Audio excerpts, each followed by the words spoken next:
Locked On Podcast Network, your team every day.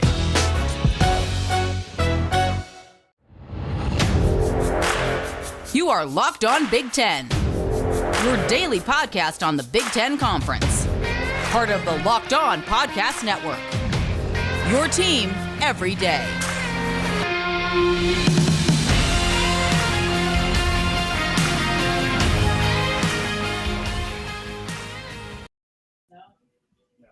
Just 3 days from now, the Big Ten's best will hear their names called at the next step of their professional careers in the 2021 NFL Draft in the first round. And here on the Locked On Big Ten podcast, the spring football tour is over. Our focus is now that 2021 NFL Draft. Hello, everybody, and welcome to the Locked On Big Ten podcast, a part of the Locked On Podcast Network. I'm your host, Ben Stevens. It is Monday, April 26th, and today's episode is brought to you by Built Bar. Go to BuiltBar.com and use the promo code LOCKED15. That's LOCKED15, and you'll get 15% off your next order at BuiltBar.com. The spring football tour is over. All 14 Big Ten football programs in the past 3 weeks. So now our focus shifts to the 2021 NFL Draft. The first round is on Thursday night, and there will be potentially 6 or 7 Big Ten stars of yesteryear that will now be the future stars of the National Football League. So with the spring football tour over, our focus being the NFL Draft, it is the return of the Stevens and Stevens podcast on this Monday. My man, Jay Stevens, the host of Locked On Buckeyes, back alongside as my right-hand man, my co-host here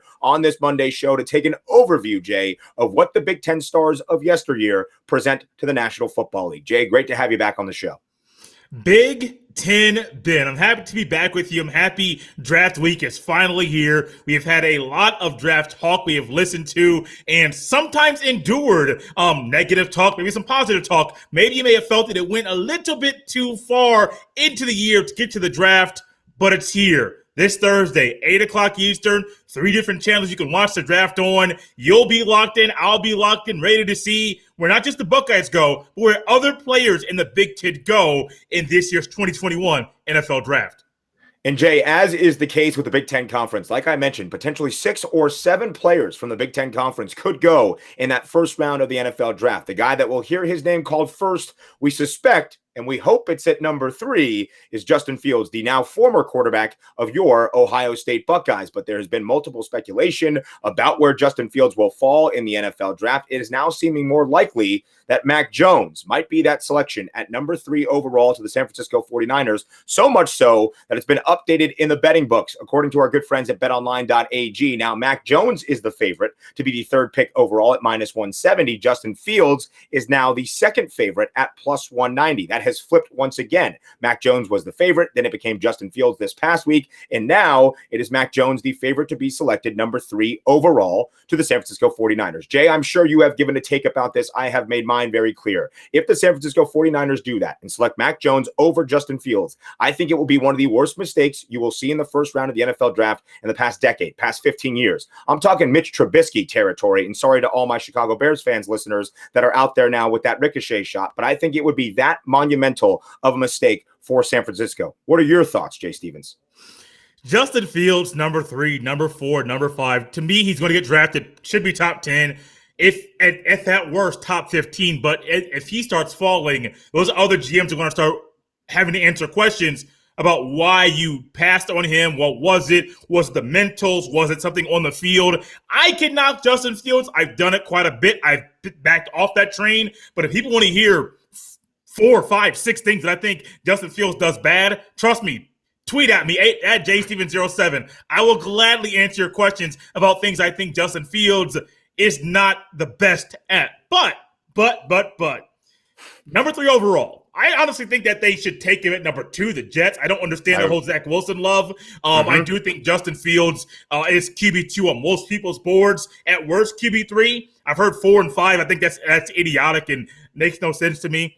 But Fields at 3 to 49ers, it seems ideal. It seems like a good fit. And it's almost like the spot for him. If he goes right in, you got a good old line, you got a running game, you got one of the top tight ends. I mean, you got a top tight end, you're going to use him in San Francisco. Ohio State didn't really use a tight end very much, and if they did, it would have made Fields' job a whole lot easier. Mac Jones over Fields. Mac Jones is a good quarterback. I'm not saying he wasn't good at Alabama, but to put him over Fields at 3, To me, it must be that you don't want the mobility of Fields. You don't care about having a mobile quarterback. You want more a guy that has the upstairs and not as strong of an arm as your quarterback. Okay, cool. I get it. There's some Hall of Famers that didn't have the strongest arm. Not a bad thing. I think that Fields, Jones over Fields at 3, I think it's idiotic. I think it's crazy. But we'll see. We'll see how it goes. It's mock drafts. As I call them, they are predictions that are normally wrong. So there's so many mock drafts out there, and the guys that are on TV, they're normally wrong the most. So we'll see how things go. But I know I said a lot. I think he should go 3. I think he should go 2.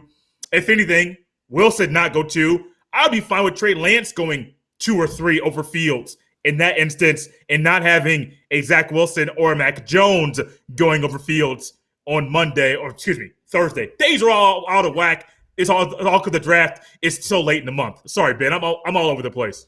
No, I think you brought up some great points. I agree with you. I have Justin Fields as my number 2 quarterback on this board. I actually think if you listen to a lot of smart NFL draft people, there's a guy named Nate Tice that does some work all across the place that is really good at evaluating quarterbacks and offenses. He worked in scouting departments in the NFL. He is a former Wisconsin Badger, a Big Ten guy, the son of former NFL head coach Mike Tice. And the way that Nate describes it is that Justin Fields is more similar in what he can do to Trevor Lawrence as he is to the rest of the crop of the top quarterbacks in this draft, Trey Lance and Mac Jones. I think the stressor for Mac Jones and the reason that he might be a fit in San Francisco is the pocket presence that is needed in a Kyle Shanahan offense. It's a stress that Kyle Shanahan has and a focus he wants in his quarterback. Mac Jones has been highlighted because of that and his ability to do things pre-snap and his smarts there and how confident and comfortable he is in the pocket. In my mind, though, Justin Fields is just as comfortable and gives you the playmaking ability in Kyle Shanahan's offense that I think would be a huge facet at the next level.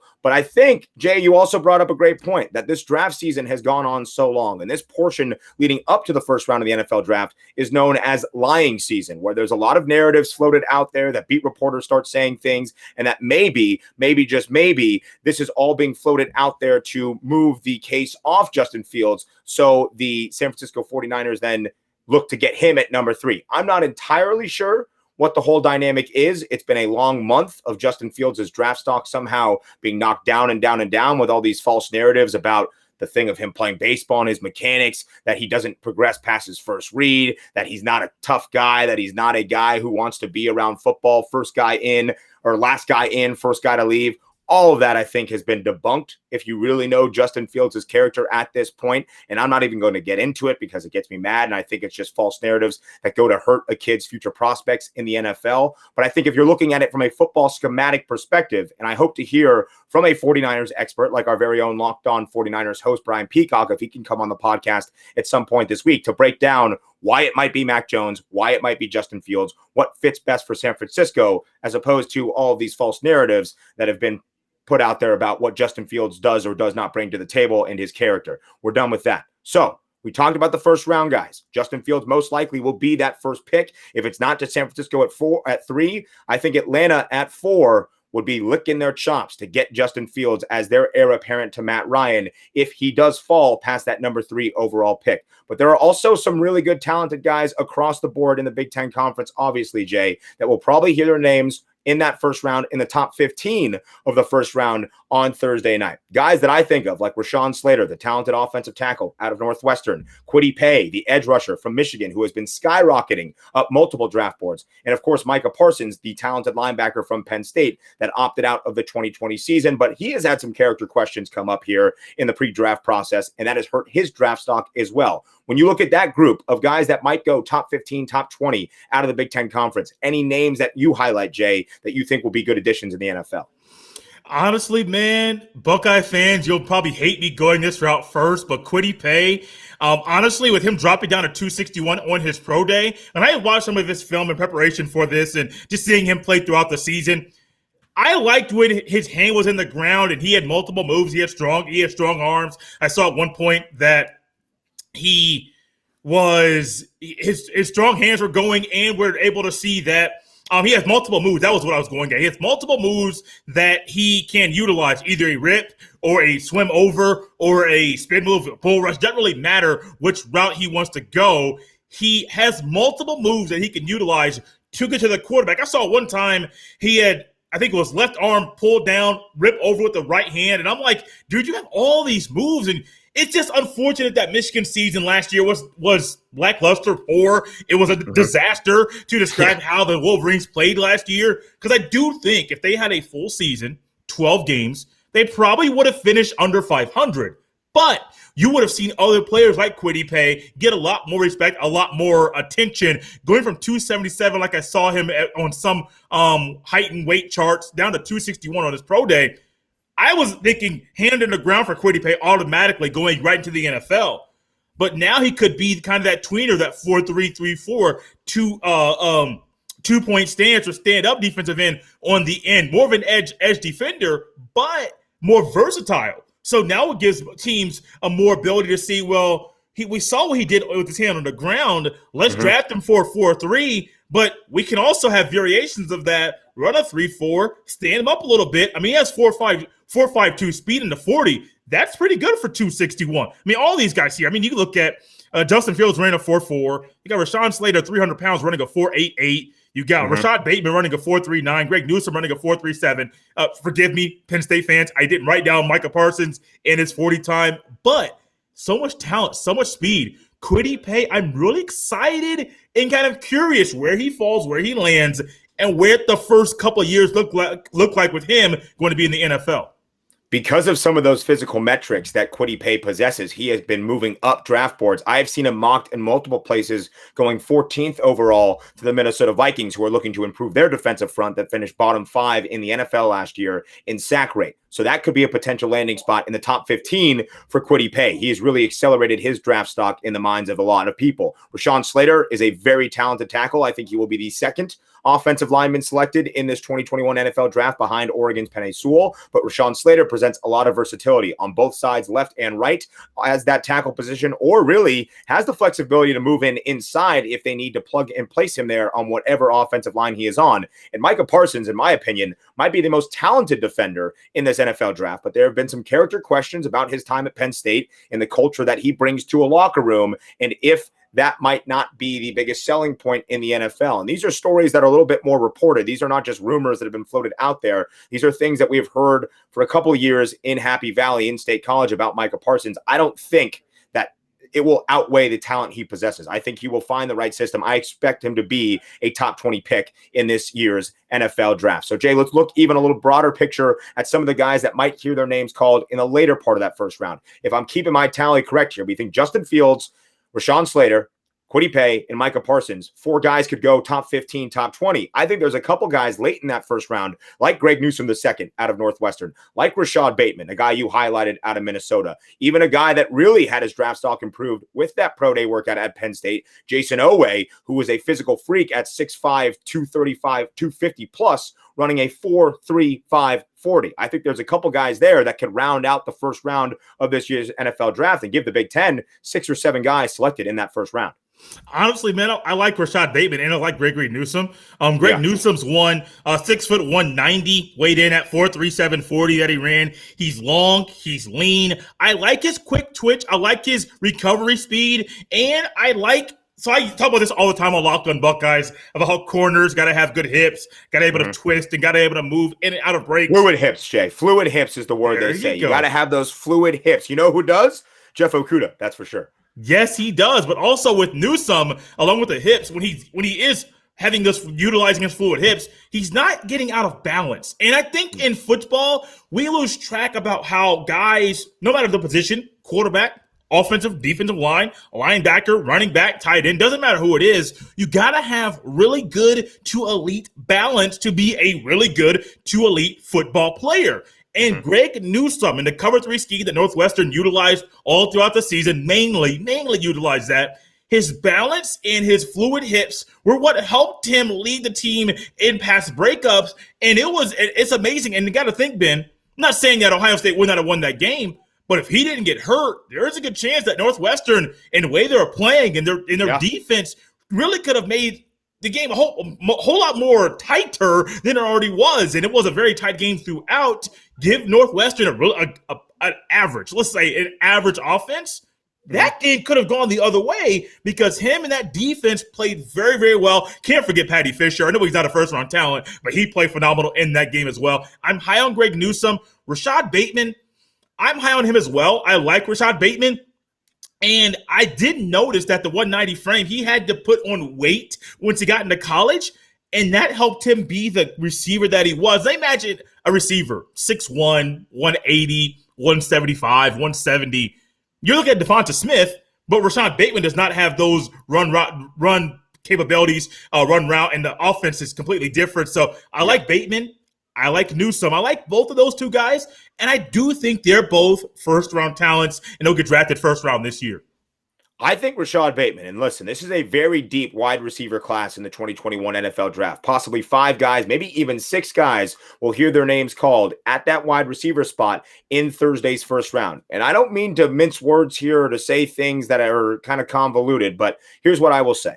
I think Rashad Bateman, I think the best receiver in the draft, let me start there, is Jamar Chase. I think Devontae Smith is right behind him. I think Rashad Bateman and what he presents at the NFL level and his ability to be your X or Z receiver on the outside and take the top off a defense, but also a crisp route runner who can find spots in whatever defense he is going up against, is possibly the 3rd best receiver in this NFL draft. I know Jalen Waddle will probably hear his name called before Rashad Bateman, and rightfully so, because of the athleticism that Jalen Waddle presents across the board on whatever offensive system he plays in. But I think Rashad Bateman has that much talent. The 2019 Big Ten Receiver of the Year that opted out initially for the 2020 season, opted back in for Minnesota, highlighted in that little brown jug where Minnesota looked awful against Michigan, but still Rashad Bateman with over 100 yards in that game. We got to see why Rashad Bateman is Rashad Bateman. And then with Minnesota's struggles and their long COVID issues that they dealt with in the 2020 season, opted out again to focus on his NFL draft stock. And I think he was a little bit under the radar because of that weird discombobulated season that the Big Ten suffered through in 2020. I think Rashad Bateman is certainly a first-round talent. I think he's a guy that's a potential Pro Bowl receiver at the next level. I think he's going to have a long and successful NFL career, and it would not surprise me if he's the 4th or 5th guy to hear his name called at that receiver spot in Thursday's first round of the NFL draft. Jay, let's quickly finish here with a couple of sleepers, or maybe so some guys that we think provide great value at the next level that might not be first round guys, might be day 2 or even day 3 guys. I know there's certainly a lot of people coming out of the Ohio State University. A guy I highlight, Baron Browning. I think he is going to be a freak at the next level and really is versatile wherever you want to put him in that linebacking unit. You say Baron Browning. I go back to something I heard earlier today. Jim Nagy, who runs the Senior Bowl down in Mobile, Alabama. He was on ESPN this morning, and he talked about Pete Werner. And I think Pete Werner is a guy that has been slept on, even when he was at Ohio State, led the team in tackles. He did so much good, so many things that were very well, from being in the box and coming down to being on the line at times and covering in space and being good at the point of attack and being able to really improve his coverage skills that weren't so hot early on when he first came into play college football. Right. I was not thinking Pete Werner day 1, but when Jim Nagy, who was very tapped in, tuned in, and has a lot of quote-unquote sources that probably are his friends, but he has a lot of people that he does know and that he is in tune with, if he says Pete Werner might go day 1 instead of day 2 in the second round, I think he's a second-round talent, just like I think Baron Browning is a second-round talent. Not a knock at all. But if there's one guy that Jim Nagy says, hey, guys, there's Pete Werner, and he listed all 5 of them, the other 5 I'm just going to throw out the window right now because Pete Werner is the only one that means something right now to me, because Pete Werner day 1, that not only means more money for him, but it also boosts the other Ohio State linebackers because they might get drafted earlier. And you got youngsters at Ohio State that might benefit from Pete Werner being moved up and being drafted on day 1 as well. Yeah, absolutely. I mean, I think Baron Browning is there. I think Jonathan Cooper off the edge will hear his name called probably on day 3. There's some great offensive line talent out of Ohio State, and Wyatt Davis and Josh Myers. So this is going to be a very deep draft class for Ohio State, as it perennially is for those Buckeyes and former Buckeyes that leave Columbus. I would also highlight another name that I think is a day 2 talent. Well, first, let me make sure we don't leave him out of the conversation here. Rondale Moore. It will be a second-round draft pick, in my opinion. Incredibly athletic. All the things you highlight about Jalen Waddle, you can highlight the same about Rondale Moore, what he can do and the versatility he provides, his ability to make people miss in the open field. goodness gracious. I know the knock against Rondale, and I'm sure he's heard it his entire life. He's only 5'7", but he is compact. He can squat. He can clean. He puts up big weight, 26 reps at 225 in the bench press. And by the way, he ran a 4.2940. So yes, Rondale Moore will be a day 2 selection in the 2021 NFL draft. Another guy in the secondary to keep an eye on, Benjamin St-Juste out of Minnesota. Like you highlighted with Greg Newsome, I think St-Juste possesses a lot of the same physical attributes, and I think he could be a lockdown outside cornerback at the next level. I think he has that potential in his game. Pretty much what Jay and I are saying here, so many names to know out of the Big Ten Conference over this next week when we get to the NFL draft starting Thursday night, then day 2, rounds 2 and 3 on Friday night, and then day 3, rounds 4 through 7 on Saturday. There will be so many names that you have seen for the past couple of seasons play in the Big Ten Conference that will hear their names called, potentially, Jay, 6 or 7 in Thursday's first round of the 2021 NFL draft. A good overview and a good time having you back on the Stevens and Stevens Monday episode of the Locked On Big Ten podcast. It was a pleasure. I missed you on the spring football tour. The virtual bus gets lonely at night, so I was just driving around, bopping through all of these 14 programs and all their different college campuses across the Big Ten Conference, and I was just thinking, I can't wait to get back to Monday and have Jay Stevens back on the Stevens and Stevens show. So this was a great time having you back and some great insight on what to look forward to for the Big Ten Conference in the NFL draft. Ben, Mondays are right again for the Locked On Big Ten podcast. For a while, there was a little delay, a deviation as far as plans, or a little vacation period, you may want to say. Got to hop in that virtual bus, got to go around to all these schools.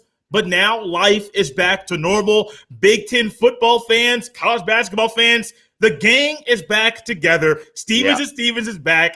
And we're looking to just make things bigger and better for you so you can enjoy us every Monday here on Locked On Big Ten. And if you enjoy our voices so much and you want to see our pretty faces, at least as our mothers would say, you can watch this episode on YouTube with the Stevens and Stevens podcast, a part of the Locked On Big Ten show, and the Locked On Big Ten having its own YouTube channel. So make sure to check that out as well for all the fun hijinks you might see on future Monday episodes of the Stevens and Stevens podcast. By the way, Stevens being Jay Stevens, the first of those two Stevens I in the Stevens and Stevens podcast. PH before V. It's strictly alphabetical, and I want to pay homage to my great guest, my right-hand man, my co-host on these Monday shows. Jay Stevens, thank you very much again. Thank you so much, Ben. I appreciate it. It's been fun.